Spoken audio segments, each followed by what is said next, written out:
Hola, esto es Radio Incomex, el podcast donde conversamos de obligaciones, ideas e información relevante que las empresas en México deben saber.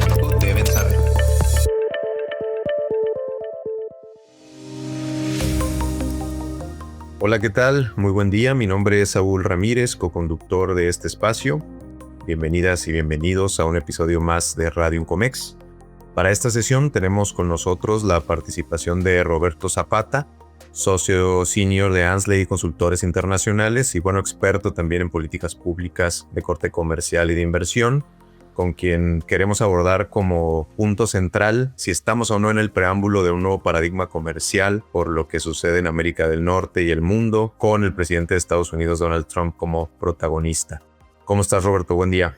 Muy buenos días, Saúl. Muchas gracias por el espacio y la invitación y por considerarme para venir aquí a compartir con ustedes algunos puntos de vista. No, muchas gracias a ti, Roberto, por el tiempo. Y es necesario comentar esto con Roberto, dado su amplio conocimiento en el tema. Ya casi 3 décadas de experiencia que suma Roberto en encargos muy importantes, como lo fue ser jefe de negociaciones del Tratado de Asociación Transpacífico, la representación de México en la Organización Mundial de Comercio, que también tuvo a bien desempeñar, y su participación en el Foro de Cooperación Económica Asia-Pacífico, por mencionar algunos de los encargos o puestos, entre otros públicos federales también, que lo dotan de total autoridad para hablar de este tema. Así que estamos muy contentos, Roberto, de tenerte aquí en esta grabación.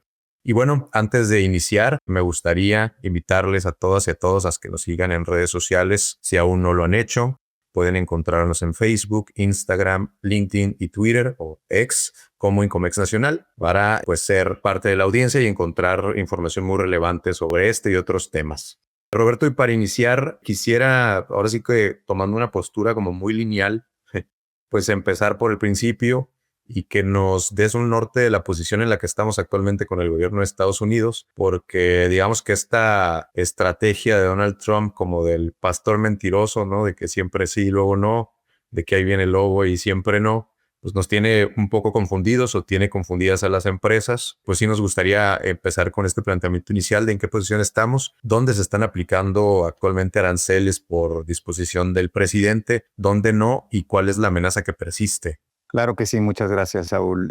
Bueno, la primera pregunta, ¿en qué posición estamos como país, como México? Estamos en una posición ciertamente muy delicada, diría yo, y compleja. Muy delicada porque estamos en un terreno donde nuestro principal socio comercial, Estados Unidos, está poniendo en tela de duda los compromisos comerciales adquiridos por ese país con México, tanto bajo el Tratado México-Estados Unidos-Canadá, el TEMEC, como los compromisos más amplios a nivel multilateral adquiridos bajo la Organización Mundial del Comercio. Entonces tenemos tela de duda o tenemos cuestionamientos respecto del futuro de ambos, ¿no? De las reglas multilaterales y de las reglas a nivel regional bajo el TEMEC. Es compleja la posición por el alto grado de incertidumbre de la trayectoria hacia la que nos dirigimos. No sabemos, no tenemos claridad de hacia dónde nos dirigimos y la incertidumbre es muy alta.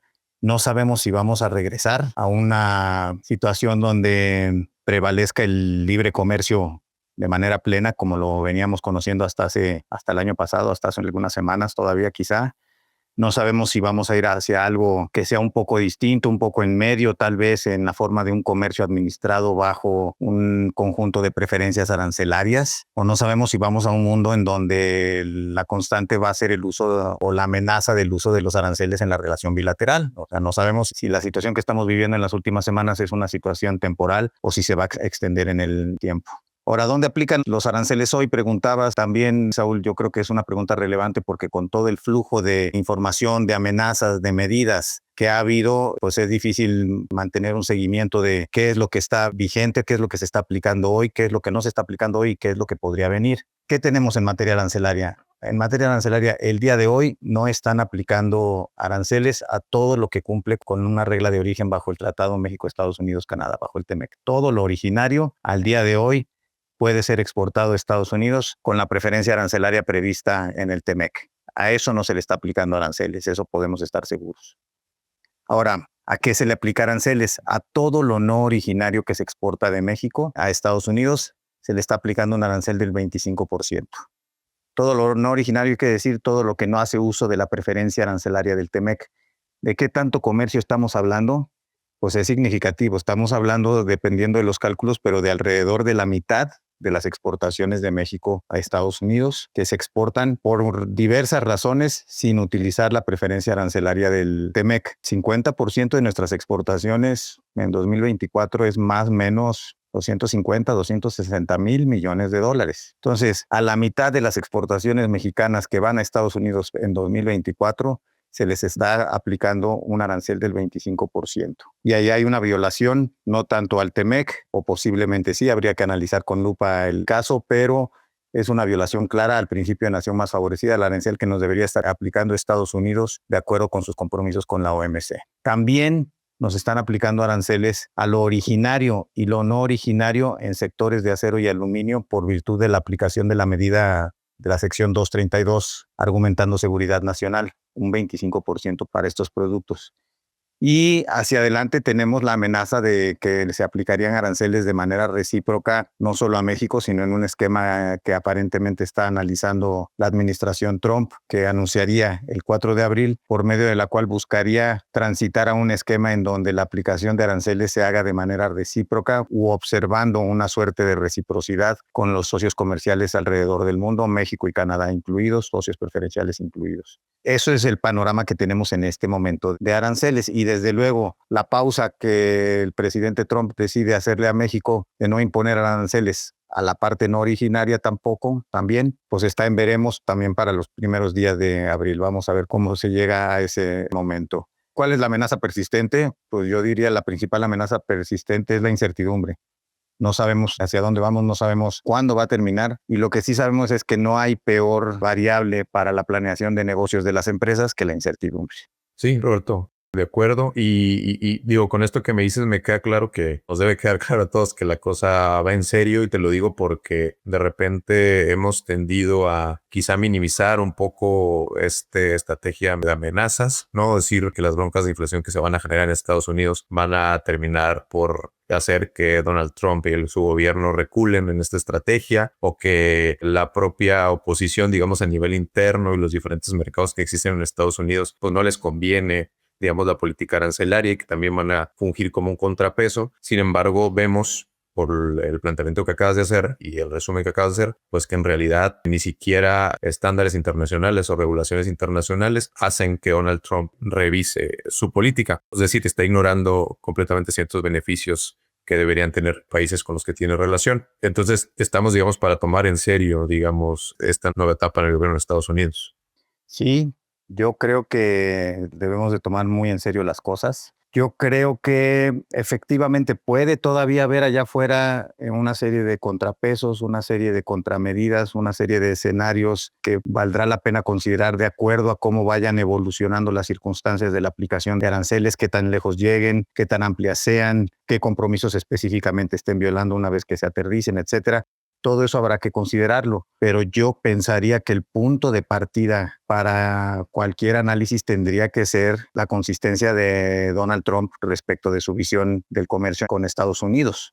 Esta visión, me parece, no ha cambiado mayormente. Si uno se va a los discursos de Trump de hace 20, 30 años y escucha los de hoy, se va uno a dar cuenta que estamos exactamente en la misma, o está él exactamente en la misma posición. Estados Unidos ha negociado malos acuerdos comerciales. Estados Unidos no tendría por qué estar llevando el peso de la economía mundial al ser el principal importador a nivel mundial. Los déficits comerciales son perjudiciales para Estados Unidos. El mundo se está aprovechando de la economía estadounidense, etcétera, etcétera. Toda esa discursiva que pues uno puede extrañarse, uno puede no estar de acuerdo, etcétera, pero me parece que la consistencia ahí está de parte de Trump. El tema de la inflación entraría dentro de estos factores a considerar hacia adelante, la evolución de las cosas, cómo se vienen dando una vez que se implementan las medidas, qué tanto pesan y demás. Pero digamos que la inflación, o lo que yo alcanzo a recoger un poco de la visión de la administración Trump, es que la inflación sí se puede dar, que la tienen de alguna manera presupuestada, pero que están apostando a que sea un fenómeno pasajero, que sería contrarrestado con un plan que ellos mismos buscarían impulsar para desregular la economía, para reducir los impuestos internos, generar un incremento sustancial en la producción de petróleo y gas, por ejemplo, las actividades de petróleo y gas, reducir actividades y gastos del gobierno, una serie de medidas que ellos pretenden detonen una gran participación del sector privado en la economía estadounidense. Los aranceles, por supuesto, juegan un rol ahí, subo aranceles y de alguna manera trato de incentivar a que las empresas vengan a producir a Estados Unidos, etcétera. Entonces, con todo este paquete de medidas, en la visión que ellos traen, lo que buscan es generar un crecimiento nunca antes visto en la economía de Estados Unidos. Entonces, puede que al final no resulte, que al final la realidad se imponga, o puede ser algo que busquen un proyecto de largo aliento, al menos así lo están tratando ellos de mostrar, que esto es para largo. Las declaraciones de Trump dicen, pues sí, el mercado, la bolsa de valores se cae, la inflación podría venir, todos estos fenómenos son pasajeros porque vendrán mejores tiempos para Estados Unidos. Entonces, otra vez, uno puede o no estar de acuerdo, pero uno tiene que tomar como punto de partida la manera en la que están tratando de proyectar las cosas ellos, ¿no? Sí, dice Donald Trump que calma, ¿no? Básicamente, Sí. vamos por una economía real, dijo el otro día. Correcto, una economía en donde se incentive el regreso a Estados Unidos de los procesos de manufactura para una mayor creación de empleos, y todo este paquete de medidas buscan de alguna manera incentivar eso, ¿no? Entonces hay que tratar de pensar un poco en ese sentido. Puede uno, nuevamente insisto, no puede uno estar o no estar de acuerdo, pero eso es lo que la visión que ellos traen en este momento, y si van a corregir el rumbo porque la realidad se termina imponiendo, no sabemos, o si van a querer persistir en esto, ya veremos, ¿no? A eso iba con la siguiente pregunta, Roberto, justamente si Estados Unidos, por la relevancia de lo que representa como mercado, tiene el peso, digamos, para generar un nuevo paradigma comercial, ¿no? Una nueva estructura de las cosas. O, digamos, hay otros contrapesos en otros países o en otras potencias comerciales que también se puedan imponer, ¿no? Hacia adelante es difícil imaginar en estos momentos tan complejos que implican efectivamente un cambio de paradigma, imaginar escenarios, pero otra vez, en este momento la determinante es, o la formulación de estos enfoques parte de que la economía mundial funciona en gran medida, el comercio internacional se da en gran medida en función al mercado estadounidense. Las cadenas de suministro en gran medida transpacíficas, transatlánticas, por ejemplo, se dan en muy buena medida en función a concurrir al mercado norteamericano. El modelo de desarrollo de China, por ejemplo, está diseñado para exportar al mundo, y en gran medida la participación del mercado de Estados Unidos jugaba un papel preponderante hasta hace poco tiempo. Entonces, en ese sentido, me parece que Estados Unidos sí quiere articular una posición de fuerza, una posición de apalancamiento con base en este enfoque, para decir, si quieren concurrir en el mercado estadounidense, van a tener que reconsiderar sus modelos de negocio, sus modelos de cadena de suministro. Van a tener que pensar en venir a invertir más en Estados Unidos, van a tener que pensar en ver cómo rehacen su estructura de costos, porque si no van a tener que pagar aranceles, etcétera, ¿no? Entonces, en una primera instancia ya estamos viendo, México está tratando de dialogar con Estados Unidos, Canadá está tratando de dialogar desde otra perspectiva con Estados Unidos, los europeos lo están tratando de hacer, los australianos, Reino Unido, Brasil, una serie de países han estado viajando con delegaciones a Washington para tratar de tomar temperatura, para diseñar sus propias estrategias sobre cómo navegar las aguas turbulentas que se vienen a continuación, ¿no? Y desde luego la estrategia incluye, pues, dónde están posibles entendimientos y acomodos con Estados Unidos. Entonces, al menos en estas semanas, Estados Unidos sí está mostrando una posición de fuerza. La visión de Estados Unidos también es parte de una posición de fuerza. Con base en aranceles y con base en una serie de medidas internas, yo voy a forzar este tipo de cambio de paradigma. Veremos si alcanza. La posición de México en este sentido, Roberto, de diálogo, no de resistencia, no ha habido como una respuesta en términos arancelarios, ¿no? Ha sido mucha negociación, mucho viaje justamente a Estados Unidos. Yo me imagino que anticipando justamente como esta recomposición de las cosas, pues quedar lo mejor o lo más cerca posible a Estados Unidos, como se ha hecho históricamente. ¿Tú cómo lo has visto en general este tema? Yo coincido, Saúl, con tu apreciación. Ha habido un sentido estratégico en el manejo de los posicionamientos de México hacia Estados Unidos como respuesta a la imposición de aranceles. Ha habido un manejo discreto. Ha habido mucha actividad de México viajando efectivamente a Washington con sus delegaciones para tratar de encontrar puntos en común o puntos de convergencia. No fluye mucho más información. El secretario de Economía, Ebrard, ha declarado que efectivamente no se sabe hacia dónde vamos y que como tal hay que proceder cautelosamente para articular una estrategia según lo requieran las circunstancias, conforme se vaya aclarando el panorama de hacia dónde nos estamos moviendo, si será hacia escenarios más hostiles o si serán escenarios en donde México pueda encontrar acomodos. Entonces, en ese sentido, me parece que el proceder ha sido estratégico. Yo no encuentro mucha más información. Por supuesto, los diálogos son herméticos como normalmente tienen que ser en estas circunstancias. Es perfectamente entendible. Yo lo que pensaría un poco es que el gobierno de México tiene que tener en cuenta, y posiblemente lo esté haciendo, la necesidad de jugar en diversas canchas, no solo en la cancha con Estados Unidos, o no solo en la cancha de estar viajando a Washington, o no solo en la cancha de definir la política comercial única y exclusivamente en función a cómo me acomodo con Estados Unidos. Y lo digo porque lo que sí sabemos el día de hoy es un poco lo que comentábamos al inicio del programa, Saúl. La mitad de las exportaciones de México no están siendo exportadas con preferencia arancelaria bajo el TEMEC. Entonces, esa mitad está siendo de alguna manera castigada con el 25% de arancel. Una manera alternativa o una manera adicional de jugar o de hacer estrategia respecto de cómo acomodar ese 50% que no está cumpliendo con la preferencia arancelaria, pues sí hay una estrategia en donde se procurará que las empresas cumplan con el origen, etcétera, para que puedan aprovechar la preferencia. Pero esos son compromisos multilaterales, son obligaciones también que Estados Unidos debería de estar observando y que, ok, las circunstancias y el proceder de ese país está llevando a otros escenarios. Hay este otro flujo de comercio que no está cubierto en este momento, que estás castigando y que está implicando violaciones a los compromisos internacionales. ¿Cuáles son los espacios de maniobra ahí? ¿Cuáles son los espacios para hacer estrategia? La Unión Europea ya está haciendo estrategia en la OMC con esto. Por ejemplo, Canadá ya lo está haciendo en la OMC. Es posible, no lo sé, que México lo estuviera haciendo, no lo he sabido, pero no ha sido notoriamente pública la actividad en ese sentido. Y pues ahí habrá que irse a dialogar un poco con otros países respecto de cómo están viendo en su reflexión respecto de hacia dónde o cómo ajustar sus políticas comerciales hacia adelante a raíz de estas amenazas. Me parece que ahí puede haber información muy relevante, muy estratégica, que pueda alimentar la propia formulación de la estrategia de política comercial de México hacia adelante. Entonces, jugar en la cancha bilateral sí, pero abrir el espectro para jugar en otros espacios, particularmente en espacios multilaterales, considerando que la afectación para México no solo se está dando bajo el TEMEC. Y como dices, no se sabe y resulta complicado quizá también dilucidarlo por la cantidad de información y la cantidad de peso que tiene el tema con Estados Unidos, ¿no? Y en ese sentido, Roberto, me comentabas, digo, adicional a lo que dices también de jugar en la cancha de la diversidad o la relación con otros países, regresando un poquito a la cancha del TEMEC, y lo digo porque es una prioridad ahorita, el tema de las reglas de origen y la evaluación del origen de las operaciones. ¿Has visto o han visto que haya un trabajo en ese sentido por reforzar el tema del contenido regional, por generar también mercancías que den origen en México? ¿O es un tema también como que medio se está pateando? Que además se está pateando del 2020, ¿no? Que supone que era un compromiso central para la renegociación. Y de repente pareciera que nos encontramos en un escenario muy similar antes del 2020, ¿no? O antes del primer periodo de Donald Trump.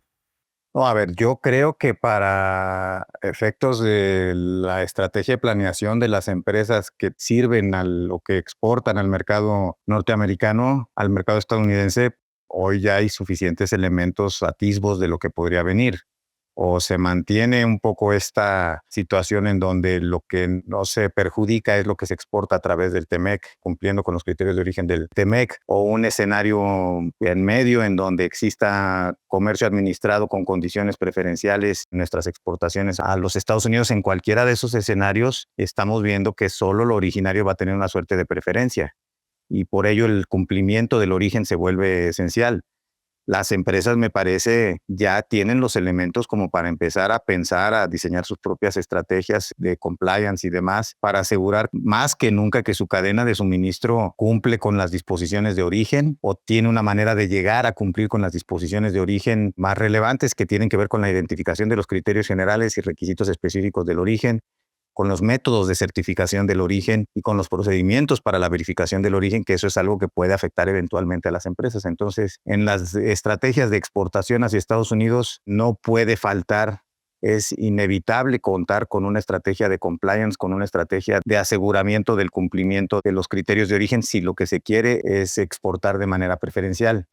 El mundo de donde venimos permitía de alguna manera, por los niveles arancelarios muy bajos de Estados Unidos aplicados a terceros países, o sea, fuera del TEMEC, permitía todavía a una empresa hacer la consideración de si me conviene exportar por TEMEC o si es mucho papeleo y mi cadena de suministro no necesariamente está lista, pues dado que el arancel que aplica Estados Unidos por fuera del TMEC es muy bajo, mejor me voy y me evito trámites y papeleo. Hoy esa situación se empieza a complicar en la medida en que Estados Unidos está pensando en subir aranceles y particularmente lo que ya estamos viendo es los aranceles elevados para lo que no es TMEC. Más que nunca se vuelve importante tener una estrategia de cumplimiento de origen. Aterrizando un poco a la operación justamente de las empresas, Roberto, y digamos también por la relación que tenemos nosotros como grupo con ellas, no hay realmente una cultura, digamos, o procesos muy establecidos justamente para revisar el tema del origen de las mercancías, por lo que ya hemos platicado. Y regularmente el poner un proceso nuevo de verificación o de revisión les resulta casi imposible por la manera en que, o por la cantidad de operación que llevan, ¿no? El trabajo operativo, les absorbe gran parte del tiempo. ¿Cuál sería la recomendación, digamos, para empezar a poner atención en este tema desde tu punto de vista?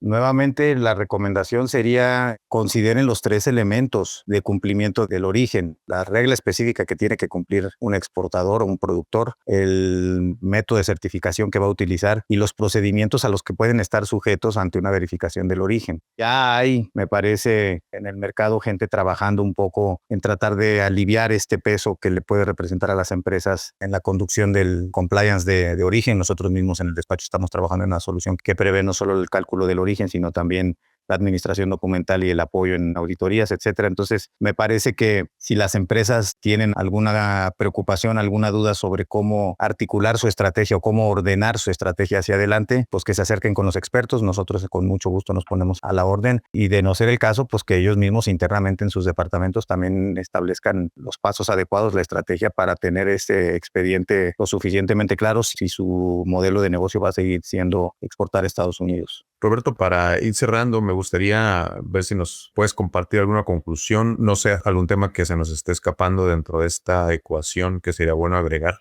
Pues yo solamente concluiría, Saúl, diciendo que nos preparemos para un nuevo modelo de negocios en materia de comercio internacional a nivel mundial. Estados Unidos, me parece, la administración Trump va a tratar de morir en el intento por hacerlo. Resistamos caer en la tentación de ver esto como algo pasajero, como algo que solo va a durar 4 años y como algo que posiblemente no le alcance al presidente Trump. Recordar que si el apoyo popular continúa para el presidente Trump y el Partido Republicano, pueden venir otros 8 años. 4 más 4. Y en cualquier caso, aunque no fuera así, me parece que ya hay indicaciones de que hay un consenso bipartidista en Estados Unidos respecto de ciertos temas comerciales, el tema del enfrentamiento y la rivalidad geopolítica con China, el tema de filtrar los flujos de comercio internacional a través de la consideración de seguridad nacional, lo atractivo que resulta para los políticos en Estados Unidos el hablar de traer los procesos de manufactura de regreso a Estados Unidos. Entonces, este tipo de cuestiones me parece que ya hay que empezar a verlas como algo incorporado en la narrativa ya convencional, que pasaron de ser de los márgenes, de ser cuestiones ocurrentes o de ser cuestiones de ideas radicales. Me parece que hoy en día están como parte de la narrativa pues, más común dentro de las discusiones de política comercial en Estados Unidos. Entonces habrá que tomar eso un poco en cuenta en la formulación de los modelos de negocio hacia adelante.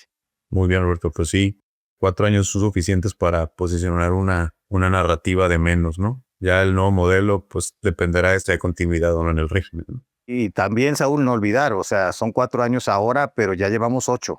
4 de Trump sí. Y 4 de Biden, en donde la administración Biden posiblemente de una manera más educada o menos estruendosa, pero dio continuidad a la línea de política comercial que la administración Trump en su primera etapa también trazó. Correcto. Muy bien, Roberto, pues te agradecemos mucho en Incomex la participación el día de hoy, que sea la primera de muchas. Y ya sabes que los canales de Incomex están abiertos para contar con tu participación. Nos escuchamos la próxima, si te parece bien. Con mucho gusto, muchas gracias por la invitación y quedo a la orden, Saúl.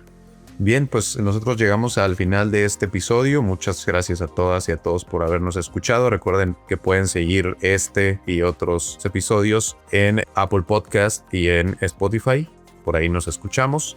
Síganos también en nuestras redes sociales para que reciban toda la información que vamos generando. Y bueno, pues nada, nos escuchamos la próxima. Que tengan buen día.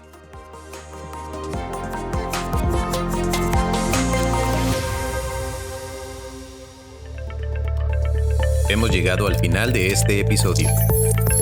No olvides suscribirte a este podcast en Spotify, Amazon Music y Google Podcast. Para mantenerte informado sobre este y otros temas, visita nuestra página web y nuestras redes sociales. Hasta la próxima.